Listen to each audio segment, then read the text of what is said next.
Hello friends, எல்லாருக்கும் வணக்கம். எல்லோரும் எப்படி இருக்கீங்க? நல்லா இருக்கீங்களா? நாங்களும் நல்லாயிருக்கோம். இன்றைக்கி நம்ம சேனலில் என்ன வீடியோ பார்க்க போகிறோன்னா, வெயிட் லாஸ் சேலஞ்ச் டே 21 தான் நம்ம இன்றைக்கி பார்க்க போகிறோம். நேற்று எடுத்த வீடியோங்க, அதை தான் நான் இன்றைக்கி உங்கள் கூட எடிட் பண்ணி ஷேர் பண்ணுறேன். இப்போ வாங்க வீடியோக்குள்ளே போகலாம். அதுக்கு முன்னாடி நம்ம சேனலை பார்த்துட்டு நிறைய பேர் சப்போர்ட் பண்ணுறீங்க, சப்ஸ்கிரைப் பண்ணுறீங்க. எனக்கு சப்போர்ட் பண்ணி சப்ஸ்கிரைப் பண்ணுற எல்லாருக்குமே ரொம்ப ரொம்ப நன்றிங்க. தொடர்ந்து உங்களோட ஆதரவை நம்ம சேனலுக்கு கொடுங்க. இப்போ வீடியோக்குள்ளே போகலாமா? நேற்று காலையில் ஒரு 8 மணிக்கு மேலே இருந்து தான் வீடியோவே எடுக்க ஸ்டார்ட் பண்ணேன். ஏன்னா சமைச்சிக்கிட்டு இருக்கும் போதெல்லாம் வீடியோ எடுக்க முடியல. ஏன்னா கடகடன்னு சமைச்சிட்டு இருந்தேன். பிரேக்ஃபாஸ்ட்டு லேட் ஆயிருமோ சாப்பிட்றதுக்கு அப்படின்ற மாதிரி. ஏன்னா அப்போது வீடியோ எடுத்துகிட்டு இருந்தேன்னு வைங்களேன், சாப்பிட்றதுக்கு ரொம்ப டைம் லேட் ஆகிடும். அதனால டக்கு டக்குன்னு சமைச்சு முடிச்சிட்டேன். என்ன சமைச்சிருந்தேன்னு பார்த்தீங்கன்னா, நாட்டுக்கோழி குழம்பு தான். ஸோ அந்த நாட்டுக்கோழி எங்கே வாங்கினோன்னா, நாங்கள் வாங்கலை, ஹஸ்பண்டோட ஃப்ரெண்டு ஒருத்தவங்க, அந்த பங்களாதேஷ் ப்ரொஃபஸர்னு சொல்லியிருந்தேன்ல, அந்த சுறா புட்டு கூட கொடுத்து விட்டுருந்தேன் பார்த்தீங்களா. ஸோ அவங்க கொடுத்து விட்டுருந்தாங்க.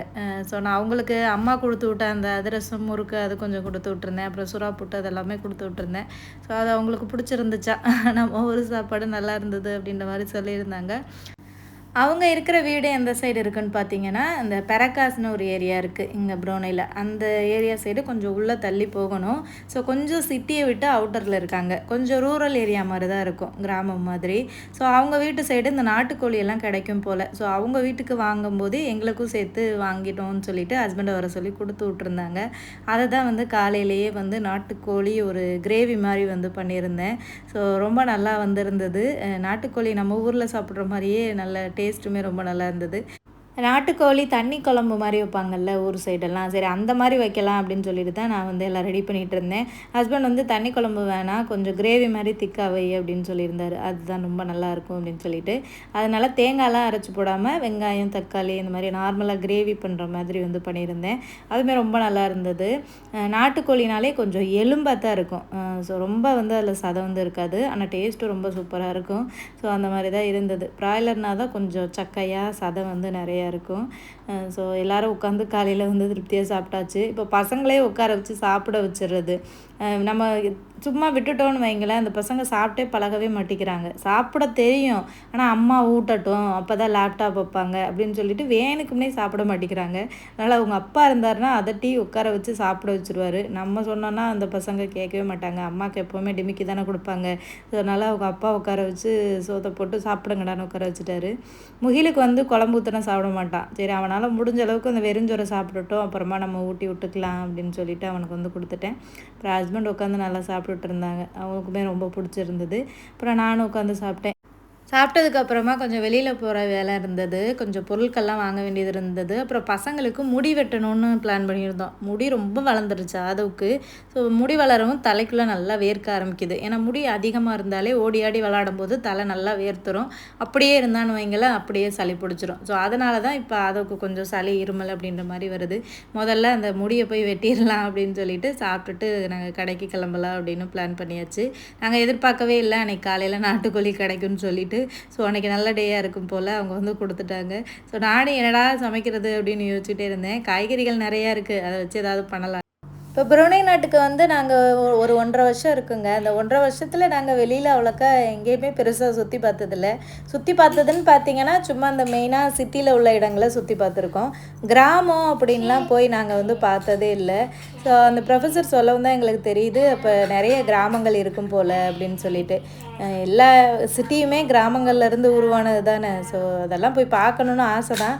எங்கள் ஹஸ்பண்ட் வேலைன்னு சொல்லிட்டு எங்கேயுமே கூட்டிகிட்டே போகிறதில்ல. இனிமேல் அது கொஞ்சம் போய் பார்க்கணுங்க. நான் ஒரு பிளான் போட்டு வச்சுருந்தேங்க. சரி இந்த பசங்களுக்கு ஸ்கூல் லீவு 1.5 மாதம் வருது, அந்த டைம்லையாவது ஹஸ்பண்டை பிடிச்சி எங்கேயாச்சும் ஒரு இடத்துக்காவது அவரை கூட்டிகிட்டு போக வைக்கணும் அப்படின்னு பிளான் போட்டால், அவர் எங்களுக்கு தெரியாமல் நிறைய கான்ஃபரன்ஸ் போகிறதுக்கு அவர் அப்ளை பண்ணி வச்சு அவர் டிக்கெட் போட்டு வச்சுருக்காருங்க. ஸோ லாஸ்ட் டைம் இந்தியா போயிட்டு வந்துட்டாரா, இன்னும் ஒரு சில நாடுகள்லாம் போகணும்னு சொல்லிட்டு புக் பண்ணி வச்சுருக்காரு. லேட்டாக தான் எங்களுக்கு சொல்கிறாரு. அப்போ நான் சொல்கிறேன், நீங்கள் மட்டும் வெளிநாடாக ட்ரிப்பாக போய் அடிச்சுட்டு வரீங்க, நாங்கள் மட்டும் வீட்டுக்குள்ளேயே கிடக்கணுமான்னு. அவர் என்னைய பார்த்து சொல்லுவார், "உனக்கு என்னப்பா ஜாலி, எந்த வேலையும் இல்லை, வீட்டு வேலையை மட்டும் பார்த்துக்கிட்டு பசங்களே பார்த்துக்கிட்டு வீட்டுக்குள்ளேயே இருக்கலாம், எந்த டென்ஷனுமே இல்லாத வேலைன்னு" என்னைய பார்த்து சொல்லுவார். நான் அவரை பார்த்து சொல்லுவேன், "உங்களுக்கு என்னப்பா ஜாலியாக ஊர் சுற்றுறீங்க, வேலைக்கு போகிறீங்க, நல்லா என்ஜாய் பண்ணுறீங்க" நான் அவரை பார்த்து சொல்லுவேன். அவரோட தாட் என்னென்னா, என்ன மாதிரி வாழ்க்கை வாழணும்னு அவர் நினைக்கிறாரு. வெளியில் எங்கேயுமே அலையாமல் வீட்டிலேயே வீட்டு வேலை பார்க்குறது ஈஸி அப்படின்ற மாதிரி அவர் நினைக்கிறாரு. அதே மாதிரி நான் என்ன நினைக்கிறேன்னா, அவர் பார்க்குற வேலை தான் ரொம்ப ஈஸி, வீட்டு வேலை வீட்டுக்குள்ளேயே இருக்கிறது கஷ்டம் அப்படின்னு நினைக்கிறேன். ஸோ எல்லாருக்குமே பார்த்திங்கன்னா அவங்கவுங்க வேலை வந்து கஷ்டமாக தெரியுது, அடுத்தவங்க வேலையை பார்த்தா ஈஸியாக தெரியுது. ஸோ அந்த மாதிரி தான் நாங்கள் 2 பேரும் பேசிக்கிடுவோம். அப்புறம் கொஞ்சம் பொருட்கள் வாங்க வேண்டியது இருக்குதுன்னு சொல்லியிருந்தேன் இல்லையா, சூப்பர் மார்க்கெட்டுக்கு அப்படியே வந்தாச்சு. நிறைய பயறு வகைகள் வாங்கணும்னு பிளான் பண்ணிட்டு வந்திருந்தேன். எந்த பயறு வகைகளுமே இல்லை, இந்த கொண்டக்கடலை, பச்சை பயிறு, அதுக்கப்புறம் பருப்பு எதுவுமே இல்லை. இப்போ லாஸ்ட்டு 1 வீக்காகவே வீடியோஸ்லேயே நீங்களே பார்த்துருப்பீங்க, எந்த ஒரு பயறு வகைகளுமே சாப்பிடவே இல்லை. ஸோ அது கண்டிப்பாக தேவை, வெயிட் லாஸ்க்கு ரொம்ப ரொம்ப தேவை. ஸோ அதை வாங்குறதுக்காக தான் மெயினாக நானுமே வந்தேன். ஸோ வந்துட்டு ஃபஸ்ட்டு என்ன வாங்கினோம்னா டோஃபு, அதுக்கப்புறமா அந்த தவசி கீரை இருந்தது, அந்த கீரை வாங்கியுமே ரொம்ப நாள் ஆகிடுச்சு. அது ஒரு பேக்கெட் வந்து எடுத்தாச்சு, ஒரு டோஃபு. அதுக்கப்புறமா முட்டை ஒரு சின்ன பேக்கெட் தான் எடுத்துக்கிட்டோம். அப்புறம் பட்டர் காலி ஆகிடுச்சு, பட்டர் வாங்கி ரொம்ப நாள் ஆகிடுச்சு, மறந்து போயிடுவேன் கடைக்கு போகையில். ஸோ நான் ஒரு பிராண்டு பார்ப்பேன், அயர்லாண்ட்லேருந்து ஒரு பட்டர் வரும், அது ரொம்ப நல்லாயிருக்கும். இப்போ அது வரவே மாட்டேங்குதுங்க, நானும் தேடி தேடி பார்க்குறேன், வரவே மாட்டேங்குது. சரி கிடச்சதான் வாங்கலான்னு சொல்லிட்டு ஒரு அன்சால்டட் பட்டர் தான் எடுத்தேன். பசங்க கேக் கேட்டுகிட்டே இருந்தாங்க, வீட்டில் வாழைப்பழமும் இருக்கா, ஸோ அதனால் பனானா கேக் பண்ணி கொடுக்கலான்னு சொல்லிட்டு ஒரு பட்டர் வந்து வாங்கினேன். எங்கே நம்ம தேடி வந்த ஐட்டத்துக்களெல்லாம் காணமே அப்படின்னு சொல்லிட்டு தேடிட்டு இருந்தேன். இந்த சைடு வரிசையாக எல்லாத்தையும் அடுக்கி வச்சுருந்தாங்க, இந்த பயிறு வகைகள் எல்லாமே. முன்னாடியெல்லாம் இந்தியன் ஸ்டோர்ஸில் தான் இந்த பருப்பு வகைகள்லாம் அதிகமாக கிடைக்கும், ஆனால் இப்போ எல்லா லோக்கல் ஸ்டோர்ஸ்லேயுமே வச்சுருக்காங்க. உளுந்துலேருந்து பச்சை பயிர்லேருந்து பாசிப்பருப்புலேருந்து எல்லாமே வந்து எல்லா கடைகள்லையுமே கிடைக்கிது. அது கொஞ்சம் ஈஸியாக இருக்குது, ஒரு கடைக்கு போனோம்னா டக்குன்னு எல்லாமே வாங்கிட்டு வர்ற மாதிரி. சிறுதானியங்கள் மட்டும் வாங்குறதுக்காக தான் இப்போ இந்தியன் ஸ்டோர்ஸ் போகிற மாதிரி இருக்குது, மற்றபடி எல்லா கடைகள்லையுமே எல்லாமே இருக்குது. அதுக்கப்புறம் தேன் வந்து காலியாகிடுச்சு வாங்கினது, ஏன்னா தேன் வந்து ரொம்ப ரொம்ப முக்கியம் என் பசங்களுக்கு. இந்த சளி பிடிக்காமல் கண்ட்ரோல்டாக வச்சுக்கிறதுக்கு இந்த தேனும் ஒரு காரணங்க. சுற்றி வளைச்சி வீட்டுக்கு தேவையான பொருட்கள்லாம் வாங்கியாச்சு. கிராசரி எல்லாம் நான் எப்படி மெயின்டைன் பண்ணுவேன்னா, தேவையான பொருட்களை மட்டும்தாங்க வாங்குவோம், தேவையில்லாத பொருட்களை எப்போவுமே வாங்க மாட்டோம். அதுவும் என் ஹஸ்பண்டோடு போனோம்னு வைங்களேன், தேவையில்லாத பொருட்களை நான் எடுத்து போட்டாலுமே முன்னாடி எடுத்து போடுவேன், பின்னாடி எடுத்து போட்டுருவார். ஸோ அவருக்கு தெரியும் வீட்டுக்கு என்னென்ன தேவை அப்படின்றத. நான் வாங்கினாலுமே ஒரு கிளான்ஸ் பார்ப்பார், இது இப்போ தேவையா, தேவையில்லாதது ஏதாவது வாங்குறாளா அப்படின்னு சொல்லிட்டு.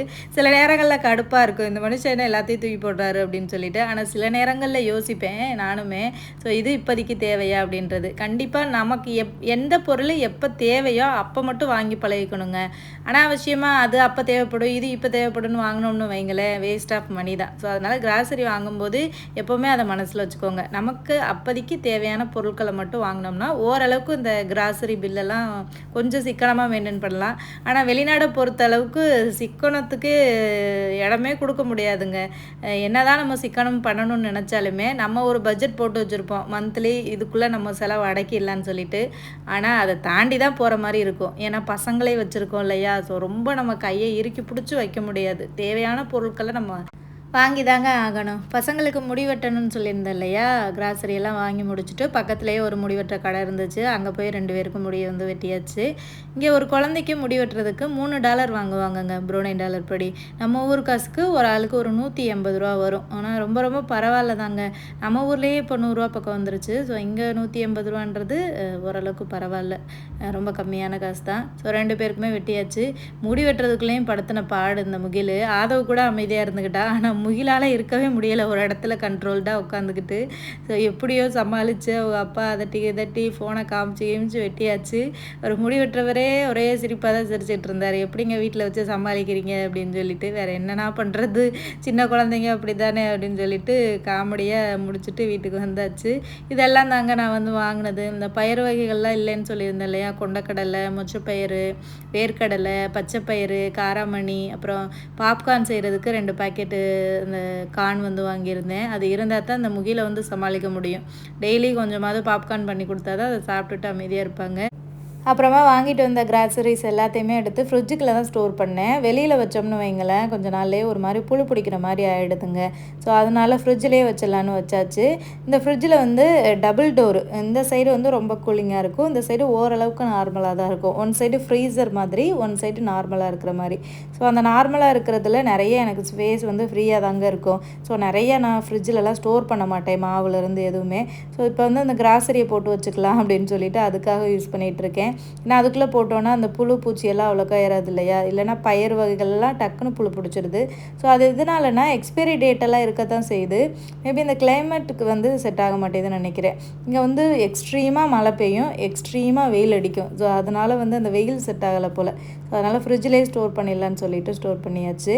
நேற்று போட்டிருந்த வீடியோவுக்கு ஒரு சிஸ்டர் ஒரு கமெண்ட் பண்ணியிருந்தாங்க. என்ன சொல்லியிருந்தாங்கன்னா, அவங்களும் வெயிட் லாஸ் பண்ணலான்னு சொல்லிட்டு டயட் ஃபுட்டெல்லாம் எடுத்துகிட்டு தான் இருந்தாங்களாம். திடீர்னு பார்த்தா அந்த டயட் ஃபுட்டை ஃபாலோ பண்ணவே முடியலையாம். பழையபடி திரும்பவும் நான் சாப்பிட ஆரம்பிச்சிட்டேன் சிஸ்டர். அதை எப்படி என்னால் கண்ட்ரோல் பண்ணுறதுனே தெரியல ஃபுட் டயட்டை. அதை பற்றி ஏதாவது சொல்லுங்கள் அப்படின்ற மாதிரி சொல்லியிருந்தாங்க. முதல்ல ஒரு விஷயத்தை நம்ம புரிஞ்சுக்கணுங்க. இந்த உலகத்தில் யாருமே பர்ஃபெக்ட் கிடையாதுங்க. எல்லா விஷயத்துலையுமே எல்லோரும் பர்ஃபெக்டாக இருப்பாங்க அப்படின்னு சொல்லவே முடியாது.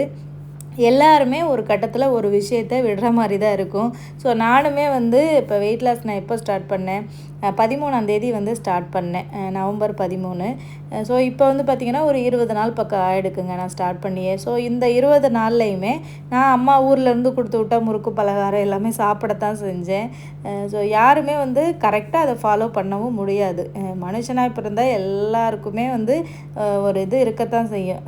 எப்போவுமே நம்ம கரெக்டாக இருப்போம் அப்படின்னு சொல்ல முடியாது. ஸோ அப்படியே நம்ம வந்து அந்த ஃபுட் டயட்டை விட்டாலுமே பிரச்சனை இல்லைங்க. நமக்கு பிடிச்ச சாப்பாடு நம்ம கண்ணு முன்னாடி இருக்குது. நம்ம கையை இப்போ கட்டி போட்டுட்டு இருக்க முடியுமா, சாப்பிடாதுன்னு சொல்லிட்டு. உங்களுக்கு ஒரு சாப்பாடு ரொம்ப பிடிச்சிருக்கு, சாப்பிடணும்னு தோணுச்சுன்னா அப்போ சாப்பிட்ருங்க, ஒன்றும் பிரச்சனை இல்லை. அதுக்கு அடுத்த நாளில் இருந்து வெயிட் லாஸை ஸ்டார்ட் பண்ணிக்கலாம். ஸோ இந்த உலகத்தில் வந்து யாருமே வந்து தப்பே பண்ணாதவங்க அப்படின்னு சொல்லவே முடியாது. எல்லாருமே ஒரு கட்டத்தில் ஒரு இதில் தப்பு பண்ணத்தான் செஞ்சுருப்போம். அதை திருத்திக்கிட்டு அடுத்த நாள் நம்ம மாற்றிக்கிறது தான் புத்திசாலித்தனம். ஸோ அப்படி தான் இந்த வெயிட் லாஸுமே. ஸோ அதனால் வந்து சாப்பிடவே கூடாது, சாப்பிடாமே இருக்கணும் அப்படின்லாம் இல்லை. பிடிச்சதை சாப்பிட்டுட்டு அதுக்கு அடுத்த நாள்லேருந்து கொஞ்சம் எக்ஸசைஸ் அதிகப்படுத்திக்கலாம், கொஞ்சம் டயட் ஃபுட் எடுக்கலாம். ஸோ அந்த மாதிரி தாங்க நம்ம வந்து பண்ண முடியும். இதுவுமே சாப்பிடாம கடைசி வரை சாப்பிடாமே வெயிட் லாஸ் பண்ணணும் அப்படின்னு கிடையாது.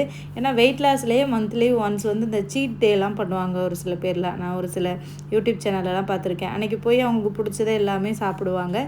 ஸோ அதுக்கு அடுத்த நாள்லேருந்து டீடாக்ஸ் வாட்டர் எடுத்துகிட்டு வெயிட் லாஸ் பண்ணுவாங்க. ஸோ இந்த மாதிரி தான் வந்து நம்ம பண்ண முடியுமே தவிர எல்லாருமே வந்து எல்லா நேரத்துலையும் கரெக்டாக இருக்க முடியாது இல்லையா. சின்ன சின்ன தவறுகள் எல்லாருமே வந்து பண்ணத்தான் செய்வோம். அதை வந்து நம்ம பார்த்து வந்து திருத்திக்கணுங்க, அவ்வளோதாங்க. அப்புறமா பசங்க வந்து பாப்கார்ன் கேட்டாங்க. அவங்களுக்கு பாப்கார்ன் செஞ்சு கொடுத்துட்டு மதியம் சமைக்கிறதுக்கு வந்தாச்சு. மதியம் யாருமே சாப்பிட்லங்க. காலையில் அந்த சிக்கன் சாப்பிட்டு போனதோடு சரி. ஏன்னா கடைக்கு போனனால டைம் அப்படியே போயிடுச்சு. பசங்களுக்கு வீட்டில் கொஞ்சம் ஸ்நாக்ஸு ஃப்ரூட்ஸ் எல்லாம் இருந்துச்சா, அதை வந்து எடுத்து கொடுத்தேன், அதை சாப்பிட்டுக்கிட்டாங்க. ஹஸ்பண்டுமே வீட்டில் வாழைப்பழம் நிறையா இருந்தது, அதை சாப்பிட்டுக்கிட்டாங்க. மதியத்துக்கு ஏதாவது சமைச்சு வை, அப்புறமா சாப்பிட்டுக்கலாம், சமைச்சு சீக்கிரமாக முடிய அப்புறமா சாப்பிட்டுக்கலாம் அப்படின்ட்டாங்க. அப்புறம் நான் கொஞ்சம் பாதாம் ஊற வச்சுருந்தேன் காலையில் சாப்பிட்றதுக்கு. காலையில் சாப்பிடும்போது மறந்துட்டோம். சிக்கன் குழம்பு பார்த்தோன்னே இந்த பாதாம் பருப்பை வந்து மறந்துட்டோம். அதை தான் நான் வந்து மதியம் வந்து சாப்பிட்டுக்கிட்டேன். அது லஞ்சுக்கு என்ன ரெடி பண்ணேன்னா, பாவக்காய் இருந்ததா, அதை வந்து பாவக்காய் பொரியல், அதுக்கப்புறமா வந்து முட்டைக்கோஸ் கேரட் பீன்ஸ் பொரியல் வந்து பண்ணேன்.